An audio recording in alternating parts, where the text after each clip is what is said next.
on a new topic, precipitation. But honestly, it's just the opposite of solubility. Now, ionization helps explain why we have the chemical reactions, because if something exists as an ion, it's moving around, it can meet something of the opposite charge. This is an example where they had this colorless silver nitrate. They put in this yellow potassium chromate, and when they mix, you get a new color, this brick red. And moreover, it's a solid. It is just dropping down to the bottom.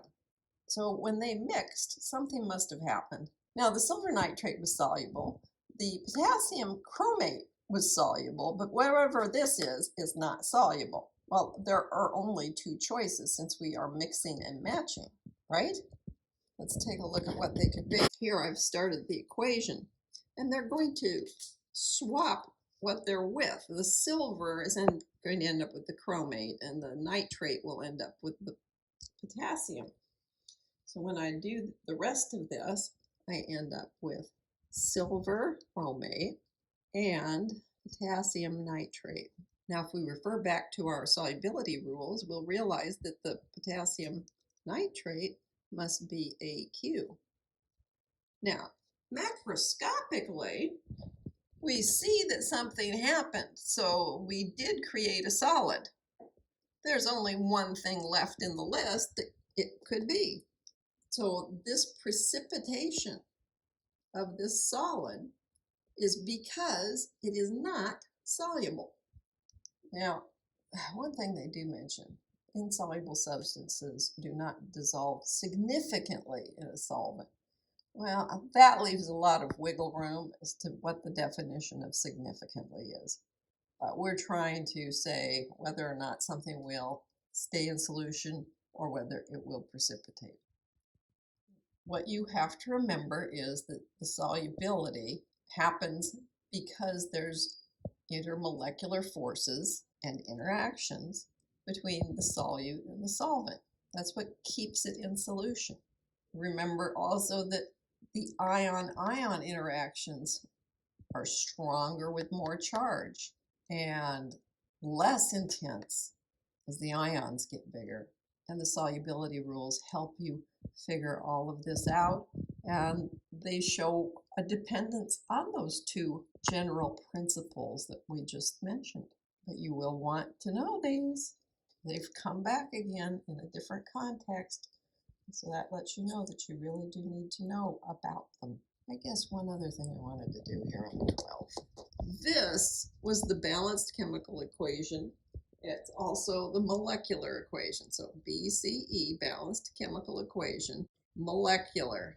I know that people have a hard time at first figuring out how to do the net ionic equation. So we're going to take this and use it as practice. We're going to say, let's turn this into a total ionic equation first. If it's aqueous, it comes apart. So the silver comes apart and the nitrate comes apart, and both of them are going to be AQ because this was AQ. This is AQ again. So I'm going to have potassium that comes apart and chromate that came apart. All of these AQ.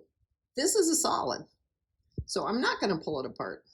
I'll leave it together and I'll put a solid behind it just so that you know. It's the one thing that is different. Everything else is AQ. And then here we have the two potassiums and the two nitrates. This is your total ionic equation. Now, if you want the net ionic equation, you cancel the spectators. The spectators didn't do anything. They just stood around there watching, right? There's a spectator, bam, out of there. Here's another spectator, bam, out of there. So just the facts.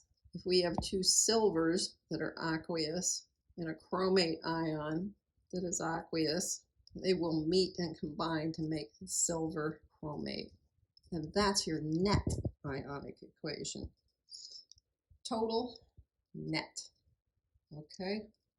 Here's another situation where we're forming a precipitate. We can see that as we pour this into that, we're creating this yellow cloud which will settle to the bottom. Okay, well, then what was in these, right? That's what we need to know. In one case, we had lead nitrate. See, we have a little set of symbols here to help us work this out. So lead nitrate was what was in here.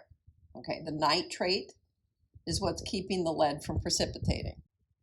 The nitrate, those are soluble, so boom. All right, what's the other one? Sodium iodide. And the sodium is keeping this whole thing soluble. Pour them together and something happens. What could it be? This is something that I like to remind you of, is that they're going to change partners. So if you identify which one's the cation and which one is the anion, then you're just going to say, okay, this cation and this anion, and this cation and this anion, they're going to switch partners. So, okay, that's what we're doing. So we will write down the lead nitrate, which is AQ, because it's just all dissolved there. And the sodium iodide, also AQ. And it's going to combine and form, well, as I said this, I was telling you that sodium was keeping the iodide soluble and nitrate was keeping the lead soluble. So if I look at this, I'm going to sit there and say, well, the lead and the iodide get together and there's nothing to keep them soluble. So they become a solid. And what's left over? Well, a bunch of sodium nitrate, which is very aqueous, right? There is your balanced chemical equation. And if you were to go along and figure it out from the total ionic, and you should do that as a little bit of practice, you'd find out your net ionic had only to do with the production of this solid. So you could say that, well, the lead, which is a +2 ion and currently aqueous, meets the iodides, and then it forms the lead iodide solid. So this is your net ionic equation. But at any point, you could be asked, what are the spectators? Instead of, show me what the total ionic equation is, you could be asked, what are the spectator ions? That's one way to deal with those sorts of questions. And once you've identified what they are, and then you realize they're all over here, then it becomes reasonably easy to come up with the net ionic equation. It all has to do with the formation of the solid. I said it all had to do with formation of the solid, but it could also be that something else very stable is being formed. For example, a gas. Here are 4 extremely common gas-forming reactions. If you have carbonic acid, it likes to become carbon dioxide and water. Anytime you open a bottle of soda pop, you find this out because it starts fizzing. If you look on the label, it'll tell you there's carbonic acid in it. And so the bubbles come out are carbon dioxide and it leaves behind water. Another one here is sulfurous acid. It likes to come apart as sulfur dioxide, which smells horrible, and water.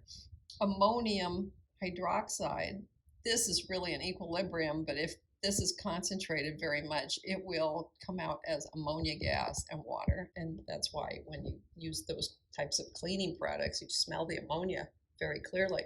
And then in general, metals interact with acids. In this case, we have a hydrochloric acid, and create hydrogen gas and whatever that metal is, a metal chloride.